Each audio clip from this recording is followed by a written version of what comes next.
अस्सलामु अलैकुम वरहमतुल्लाहि वबरकातुहू। आज हम उम्मुल मोमिनीन हज़रत सिद्दीक़ा आयशा रदियल्लाहु अन्हा की ज़िंदगी के अहम वाक़यात और हालात आपके सामने पेश करेंगे इंशाअल्लाह। हुजूर की बीवी हज़रत आयशा रदियल्लाहु अन्हा आलिमा, मुअल्लिमा, फ़क़ीहा, सिद्दीक़ा। आपका नाम आयशा था और आपका लक़ब सिद्दीक़ा था। हम सबको चाहिए कि हम हज़रत आयशा रदियल्लाहु अन्हा की सीरत को पढ़ें और अमल करें ताकि अल्लाह हमसे राज़ी हो जाए और हम अपनी ज़िंदगी को आसान बनाएं। हज़रत आयशा रदियल्लाहु अन्हा के वालिद का नाम अब्दुल्लाह बिन अबू कुहाफा, लेकिन उनको अबू बकर सिद्दीक़ के नाम से पुकारा जाता था। आपका लक़ब सिद्दीक़ था। हज़रत अबू बकर रदियल्लाहु अन्हा का ताल्लुक़ कबीले कुरैश के एक मशहूर ख़ानदान बनु तैन से था, इसलिए आपको तैनी कहा जाता था। आपकी वालिदा का नाम उम्मे रुमाम बिनते आमिर था। हज़रत आयशा की कोई भी औलाद नहीं थी।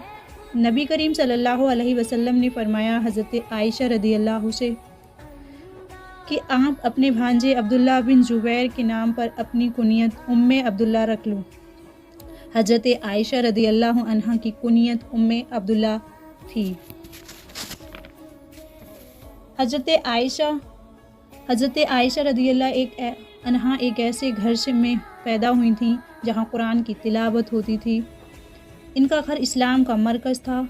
सुबह शाम रसूलुल्लाह सल्लल्लाहु ताला अलैहि वसल्लम अपने दोस्तों अबू बकर रदियल्लाहु अन्हा से मिलने आते थे।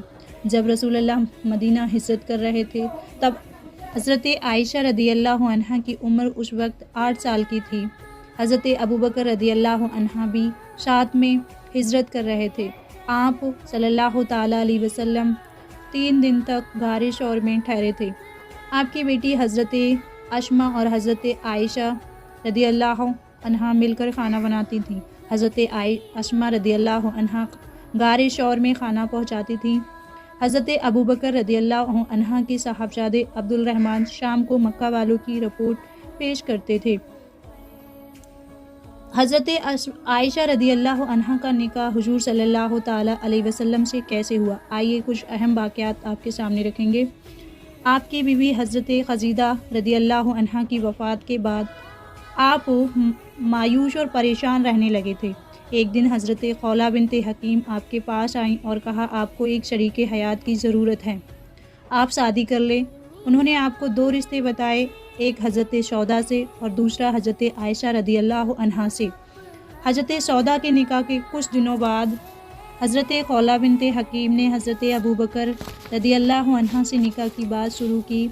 रिवायत में है कि हज़रत अबू बकर रदियल्लाहु अन्हा ने कहा कि मैं तो अल्लाह के रसूल सल्लल्लाहु ताला अलैहि वसल्लम का भाई हूँ, इस रिश्ते से आयशा तो आपकी भतीजी हुई, तो ये चचा और भतीजी का रिश्ता कैसा? अल्लाह के रसूल सल्लल्लाहु ताला अलैहि वसल्लम ने अबू बकर रदियल्लाहु अन्हा को जवाब हज़रत खौला बिनते ज़रिए के द्वारा भिजवाया। अबू बकर रदियल्लाहु अन्हा, आप मेरे दीनी भाई हैं, इस्लामी भाई हैं, सगे भाई नहीं हैं।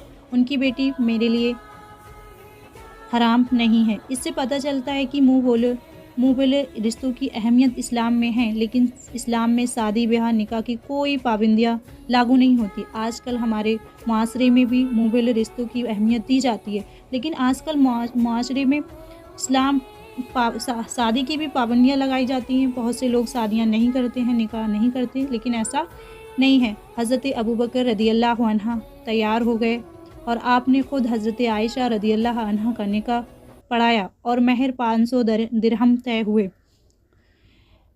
पहला हज़रत आयशा